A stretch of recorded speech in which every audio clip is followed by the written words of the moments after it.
My rucksack and suitcase are fully packed, so that means it's time to go. But here's the first twist of this video, because we're not actually flying from the Netherlands. I just checked in for my flight, but it turns out they don't support digital boarding passes, so we'll have to get a paper one at the airport instead.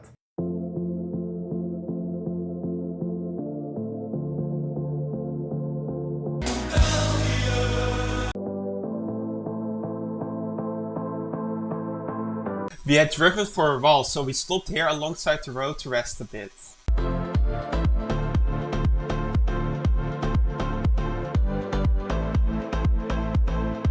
Now we are driving alongside Antwerp, where it was way less crowded than usual.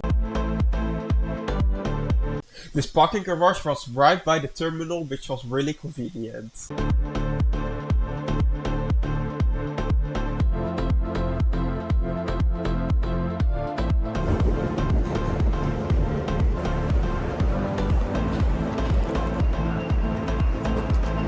This is the departures hall in Brussels airport. Be aware that for now we only got paper boarding passes. The security and border control went really well, luckily.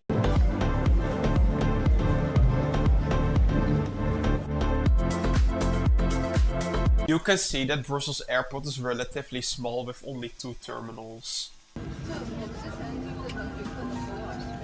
They had an entertainment system and the usual instruction cards.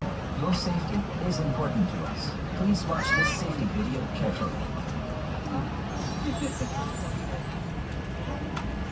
I was watching series on my tablet because the flight was about 9 hours long. By the way, this plane also has permission to fly over Russia, as it's operated by a Chinese aviation company.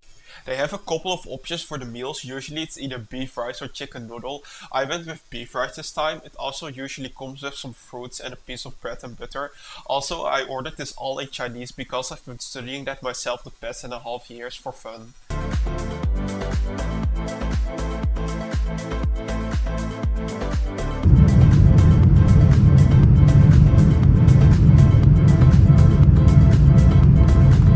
We landed in Beijing capital, which opened in 1958, which is the older one in Beijing because a brand new one opened just 7 years ago.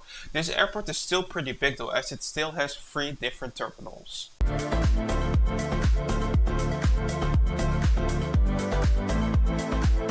Security and the border take a while here because Chinese authorities are pretty strict to that when entering their country, so be aware of that.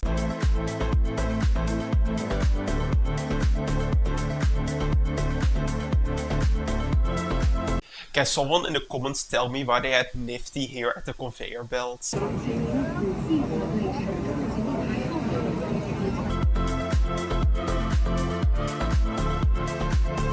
We hailed a ride instead of taking the metro because we had a lot of suitcases. You can use Didi for this in China, which is really cheap as well.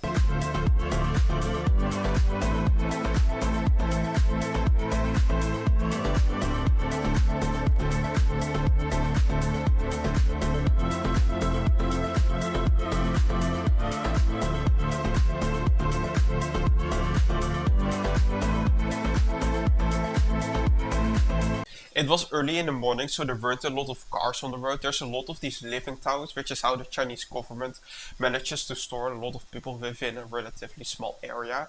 The ride still was over an hour because Beijing is immense in size.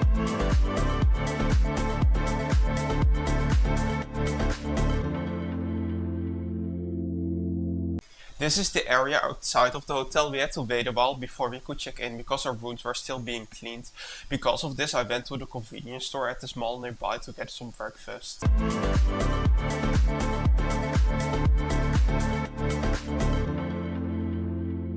Then finally, here's the hotel review in Beijing.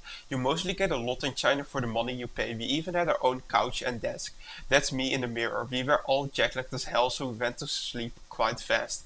I'll see you all later. Bye bye!